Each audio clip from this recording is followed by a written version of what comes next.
오늘은 여호수아서 14장 6절에서부터 15절까지 말씀으로 감동을 부르는 사람이란 제목으로 하나님 말씀 나누겠습니다. 제가 중간에 말씀을 건너뛰었죠. 그 건너뛴 이유는 어제 나눈 말씀이 뭐에 대한 말씀이죠? 요단 동편의 땅에 대한 분배. 그래서 거기는 누구가 루벤 지파, 므낫세 반 지파, 갓 지파, 이렇게 두 개의 반 지파가, 두 개 반의 지파가 땅을 부여받았다 그랬습니다. 근데 그들이 가장 먼저 그 땅을 분배받은 이유는 하나님과의 언약을 지키고 자기들의 땅을 두고 그리고 가나안 본토 정복하는 데 동행했기 때문에 하나님이 그들에게 가장 먼저 그 언약을 지키셨다, 이런 의미잖아요.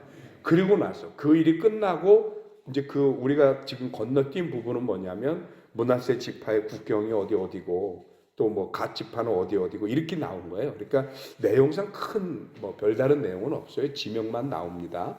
그리고 나서 오늘 말씀이 시작되는 겁니다. 즉 요단강 동편 땅의 분배가 끝나고 요단강 서쪽 편에서 시작되는 가나안 본 땅, 그 본토에 대한 이 분배를 하는데, 그때 가장 먼저 나선 게 누구냐면 유다 지파의 갈렙이 나선 거예요. 갈렙이 나선 이유가 뭐냐? 성경 말씀을 보면 그 이유가 있습니다. 괜히 그런 게 아니고 9절 보겠습니다. 9절 같이 읽습니다. 그날에 모세가 맹세하여 이르되 내가 내 하나님 여호와께 충성하였은즉 네 발로 밟는 땅은 영원히 너와 네 자손의 기업이 되리라 하였나이다. 무슨 말이냐면 갈렙이 나이 40세 때 가나안을 정탐하는 정탐꾼으로 선발이 된 적이 있습니다. 그래서 가나안에 정탐을 하고 왔는데 다 못 들어간다고 그럴 때 그때 들어갈 수 있다고 한 사람이 딱 2명인데 그 중에 하나가 여호수아고 또 하나가 갈렙입니다. 그러니까 이 갈렙이 그때 한 그 말에 이 모세가 하나님의 뜻을 정확하게 기억하고 이스라엘 백성들의 길을 꺾는 것이 아니라 하나님의 능력을 드러나게 하는 그것 때문에 오늘 이 9절 말씀을 한 거죠. 그때 모세가 갈렙에게 얘기한 거죠. 내가 내 하나님 여호와께 충성하였은즉 내 발로 밟는 땅은 영원히 너와 내 자손의 기업이 되리라. 무슨 말이냐? 네가 어디를 원하든지 내 것이 될 것이다, 이 말이잖아요. 이거를 보장받은 것을 자기가 기억하고 있는 거예요. 그리고 여호수아에게도 얘기하는 겁니다. 기억하지 않습니까? 우리 그때 같이 있지 않았습니까? 그러니 내게 먼저 땅을 주십시오. 이렇게 요구를 하는 땅이라면 그 땅이 얼마나 좋고 탐나고 갖고 싶은 땅이었을까, 이렇게 생각이 되기 쉬워요. 그런데 여러분, 오늘 우리가 14장 읽었습니다만 15장으로 건너뛰어 보겠습니다. 15장 1절부터 4절까지 보겠습니다. 15장 찾으셨나요? 같이 봅니다. 또 유다 자손의 지파가 그들의 가족대로 제비 뽑은 땅의 남쪽은 에돔 경계에 이르고 또 남쪽 끝은 신광야까지라. 또 그들의 남쪽 경계는 여매의 끝 곧 남향한 해만에서부터 아그라비탈 남쪽으로 지나 신에 이르고 가데스바네아 남쪽으로 올라가서 헤스론을 지나며 아달로 올라가서 돌이켜 길가에 이르고 거기서 아스몬에 이르러 애굽 시내로 나아가 바다에 이르러 경계의 끝이 되나니 이것이 너희 남쪽 경계가 되리라. 지금 이 지명들이 많이 익숙하지 않으세요? 가데스바네아, 신, 에돔 지역, 사해 남쪽 끝, 애굽에 이르는 바닷길, 이게 다 어디냐면 변방이에요. 이스라엘 국경의 최남단, 그 다음에 가장 서쪽에 해당되는 꽤나 넓은 지역이고요. 굉장히 변방이에요. 그리고 그보다 더한 건 다시 14장으로 가서 14절, 15절을 보겠습니다. 15절만 보겠습니다. 15절 같이 읽습니다.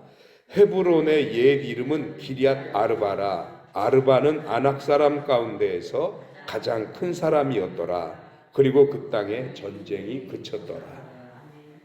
지금 갈렙이 요구한 땅에 아낙 자손이 살았다는 거예요. 기럇 아르바 할 때 이 기럇이란 말은 도시, 성읍이란 뜻이고요. 아르바는 사람 이름입니다. 그러니까 아르바의 도시, 아르바의 성읍, 이렇게 말할 수 있는 거예요. 이게 옛날 원래 이름입니다. 그런데 이 아르바가 누구냐? 이스라엘 사람들이 12명의 정탐꾼들이 가서 이스라엘을 보고 거기 있는 사람들의 기골이 장대하고 용사처럼 생겨서 겁먹고 거기 우리 못 간다고 했을 때 그들이 가장 두려워했던 부족이 누구냐? 아낙 자손들이에요. 그러니 그 아낙 자손들의 땅이 지금 갈렙이 요구하는 땅이란 말이에요. 그러니까 이 땅이 좋아서, 이 땅이 탐나서, 그래서 이 땅 먼저 차지하려고 손들고 나와서 모세가 나에게 한 약속을 기억하지 않습니까? 그러니 이 땅을 주십시오. 지금 그러는 게 아니란 얘기죠.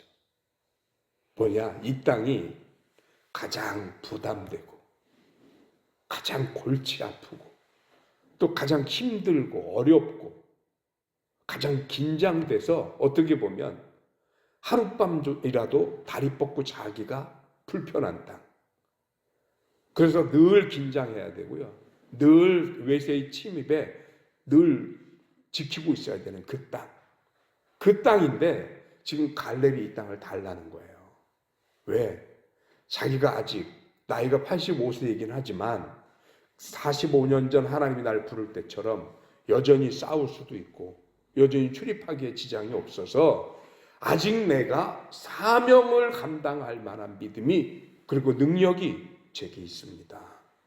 그러니 이 땅을 저에게 주십시오 라고 얘기를 하는 겁니다. 이런 얘기 들을 때 여러분 어떤 마음이 드세요? 조금 있으면 우리 당회하는데 늘 당회하면 목사들의 고심이 머리 끝까지 차요. 어떤 분들은 사명을 안 준다고 뭐 그러고 어떤 분들은 다 하려고 줬다고 또 뭐라고 그러고 그러면서 항상 보면 뭐 이제 속회 구성도 이렇게 저렇게 하잖아요. 그러면 누구는 좋은 데 갔네 나쁜 데가 어디가 좋은 데인데요 도대체. 그런데 아닌 게 아니라 어떻게 구성을 하다 보면 멤버가 여기저기 나뉘어도 있고 찢어져도 있고 그럴 수 있지요. 그런데 그때 누군가 와서 목사님 어디 참 거기 좀 그렇죠? 제가 거기 할까요? 이래주면 목사 마음이 어떨 것 같아요? 한숨 더는 거 아니에요? 한숨. 신기한 말씀이 오늘 본문 말씀 13절에 나옵니다. 같이 보겠습니다. 13절 여호수아가 여분네의 아들 갈렙을 위하여 축복하고 헤브론을 그에게 주어 기업을 삼게 하며. 제가 이 말씀을 읽고 혹시 내가 뭘 잘못 봤나 싶어서 다시 봤습니다. 그래서 13장, 14장, 15장, 16장, 17장까지가 계속해서 이 땅의 분배에 대한 말씀이거든요. 그런데 오늘 이 13절 외에는 어디에도 땅을 분배하면서 축복하고 땅을 분배했다는 말씀 이거 한 번밖에 안 나와요. 갈렙에게만. 가장 어려운 땅, 가장 힘들고 부담되는 땅, 이 땅을 내가 감당하겠노라고 그 땅이 탐나서가 아니라 이 사명을 내가 감당하겠다고 자원하는 이 갈렙에게 여호수아가 축복하는 겁니다. 그래, 능히 이 땅의 그 어려움과 고통과 고난을 당신이 감당할 수 있도록 하나님이 축복하기를 원한다. 그래서 주의 이름으로 축복을 하고 그리고 이 땅을 주었다는 얘기입니다. 이 말씀을 들으면서 야 그렇구나. 사명이 있는 자에게. 여러분 성경에도 늘 그러잖아요. 일하는 소에게 뭐를 물리지 말라고요? 재갈을 물리지 말라.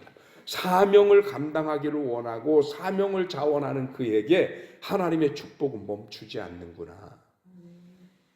이거는 인지상정인 것 같아요. 그렇지 않아요?